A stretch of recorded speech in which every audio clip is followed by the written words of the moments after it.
What is up, bros? Me, Josh here, bringing you a video on the new Russian premium destroyer, the Leningrad. This thing is a tier 7, so it joins the ranks of some really popular ships like the Błyskawica, the Kiev, the Mahan, and the Sims.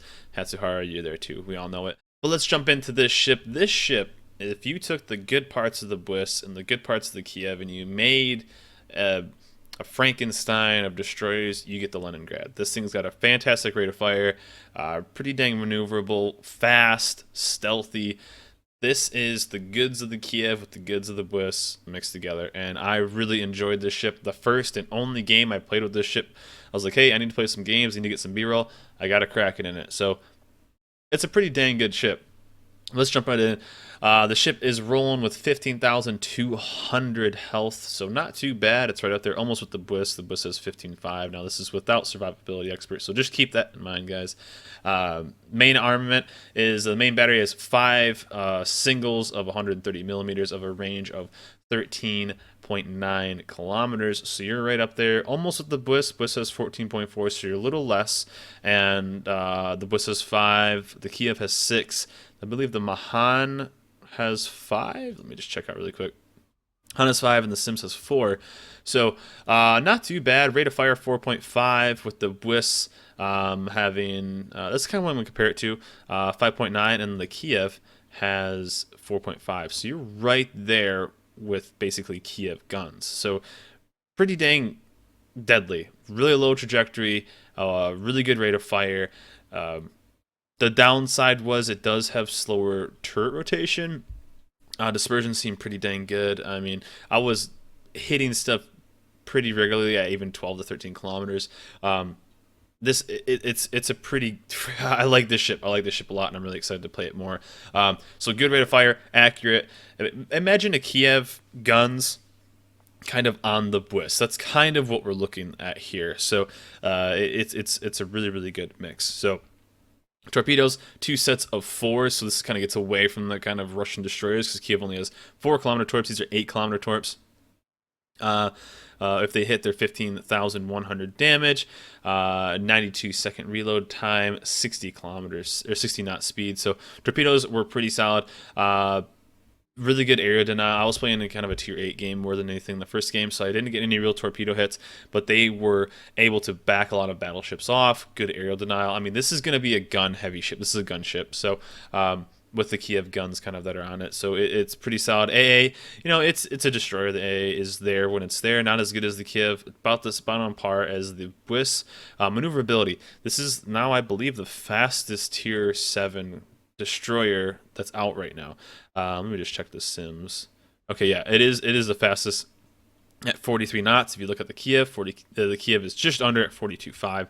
So pretty freaking solid. Really good rudder shift at 3 seconds and a turning radius of 690 meters. I took almost no damage in the entire game I played, and was able to pump out a lot. Did almost 90,000 damage with just guns alone. And one thing too, the main battery, only 8% fire percentage, and this is without Demo Expert. I set 16 fires. No, 13 fires. I set 13 fires the first game I played. This thing was setting fires like mad. It was insane. And you get really good feedback from your shots because the trajectory is so low.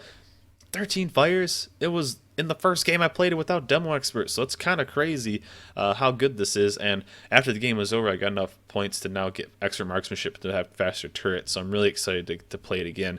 But 13 fires in the first game, it was absolutely nuts. I was able to do a lot of fire damage to the battleships that I was playing against. Detectability. This is kind of the interesting deadly thing that is going to be with this ship, that you, besides the Hetsuhara, we'll kind of stick with the pseudo gunboats. That is everything at tier 7 destroyers besides the Hatsu. You're going to be tied with the 15-point captain, of course, with the Sims as being the stealthiest ship for a destroyer, stealthiest destroyer at tier 7. That is super deadly. 6.6 kilometers. The Błysk gets down to 6.8. The Mahan, I believe, is 6.97-ish. And the Sims is at 6.6 as well. This thing is going to be a sneaky destroyer at tier 7, especially with a 15-point. You can rock it with the Grammy. You can rock it with all the, all the other premium Russian ships that are in the line right now. You can get a pretty quick 15-point captain with this, and it is absolutely wrecking. This is going to be a scary good ship at tier 7 with the 15-point captain, and it was. It was super effective. I was almost out spotting some of the tier 8 ships I was going against, and it's deadly. This thing is super deadly. And let's kind of jump into the upgrades and what I was using there. Now, the upgrades I was using: main armament mod 1, pretty basic, torpedo tubes and main guns. Don't want them to be broken. You want to buff them as much as you can. Aiming system mod 1. Propulsion, even though I have last stand, I don't want to lose propulsion at all. Even though the 75% with last stand is it still messes with you a little bit, so you don't want to lose that at all. And then I went with steering gears just in case it kind of handled more like a Russian DD.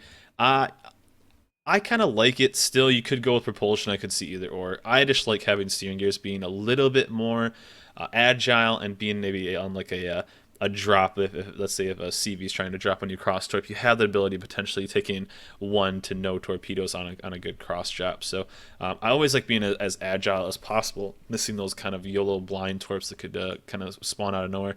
Normal, all premium consumables. But the captain I went with, this was my cab captain, and I went with basic firing training to get those shots out as fast as I can. Last stand first, but I just got my 17 points, so extra marksmanship is going to really, really help out the turret rotation, which was kind of a downside. It's not as bad as the Gremmy, but it was kind of slow.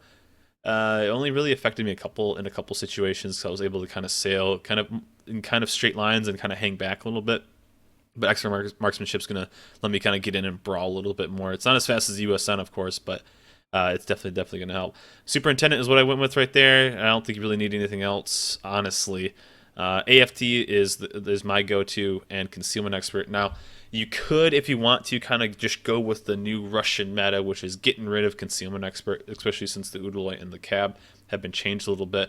You could go with demo expert on top of it, maybe grab, I don't even know, torpedo reload if you want to be a bit more aggressive like that. I like concealment expert, especially on this one, because of how low the detection can get as a tier 7 destroyer. So I think concealment for this one is a must to be super competitive at tier 7. Start surprising some of those 15-point Sims captains that you're going to spot each other at the exact same time. But I like AFT over demo expert. I really think you need that extra range to start pumping it out. But that's the crazy thing is, if somehow I got a 19-point captain, I would potentially take away extra marksmanship and put it into demo expert, and then I'm rocking an 11% chance of fire on top of flags if you wanted to use that. That's pretty insane for a destroyer with a really fast rate of fire and really good dispersion and trajectory. That's pretty insane. When I was playing the ship, what I did was I tried to run as much, like I said, I played against tier 8s mostly the entire game, so I was trying to be as good of an anti-DD as possible, but I was using it in the environment and smoke as good as I can to just kind of keep things on fire. I was rotating a lot from battleship to battleship. If a destroyer popped up, I put shots on that, put damage into them, made them smoke, pushed them when the right situation was there, kept cruisers on fire. This is a gunboat. You're going to keep firing all the freaking time. This is a Russian DD, so you're going to be firing all the time. Now you can be kind of a bit more, I guess, stealthy than the Kiev. What was it? It was a 12.6 kilometer detection, which isn't as good. Let me just see if this does show this. 12.5 detectability by main armament. So, and the BWIS was 10.4. So this is penalized a bit more on the stealth firing. So you don't have quite the buffer that the BWIS has when stealth firing, but you were still able to stealth fire at 12.6, which is pretty respectable. You got about almost a kilometer and a half, almost 1.3, actually 1.4 with its firing range with AFT at 13.9. So you're able to keep pumping out shells. I didn't spend most of the time really in the stealth firing. I could see it relatively useful if you're going against more cruisers. You need to kind of keep running. But this thing is so freaking fast. And it's going to be one of those ships that it's so fast, just like a Kiev. People aren't going to have a hard time judging where it's going to be and when you're playing it, especially with speed boost on. Kiev is a much bigger ship. So when you think of it, a smaller version of the Kiev, less to hit, just as fast, if not faster, That's a hard target to hit for enemy ships. I was taking little to no damage. I think I started at 15.2 and I think I ended at like 12. I think I took one or two shells, honestly. So it really wasn't that bad. But this ship was honestly a blast. Like I said, the first game I played in it, I got a freaking Kraken, almost 90,000 damage, 223 hits, and 13 fires. This thing is a beast. I'm excited to play it more, especially with extra marksmanship. Like I said, guys, play this ship like a gunboat. Just keep shooting all the time, everywhere. Just do it up, Russian style. And I'm really excited for this ship. This is going to be a blast. I'm not sure what it's going to be. Hopefully, it's going to be in the 20 some dollar range. And is it going to be worth it? It's going to be really, it's going to be really good. Now, do I think this is as good as a Bliss? Now, I am a huge Bliss fanboy. The Tier 7 Polish destroyer. It got me through rank season last season. Do I think it's going to be as good as the Bliss? The Bliss's ability to stealth fire is insane at 10 point, was it 10.4, 10.6. Leningrad is not as good, but it does just shoot faster. Do I think it's going to be good as the Bliss? I'm not 100% sure, but it is stealthier. It does have the better rate of fire. If you're close quarters with the Bliss, you might be able to just win that fight. I think you can. So is it better? I'm not sure yet. I love the Bliss, but the Leningrad, I've only played it once, and I already love this ship. So it's definitely going to be a good one. It's going to be a strong ship. It's going to be a scary ship in the wrong hands, and I'm really looking forward to hit the shop. No date yet, I believe, on when it's going to hit, guys, but it's an amazing ship. You guys are going to like it, and I'm excited for it.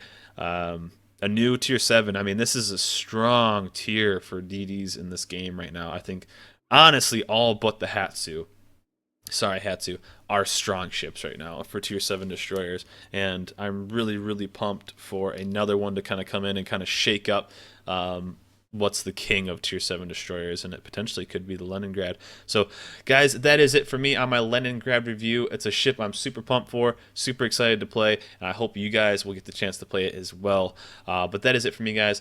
Leave a comment below, remember to like and subscribe, and I will hit you guys up next time. See you guys.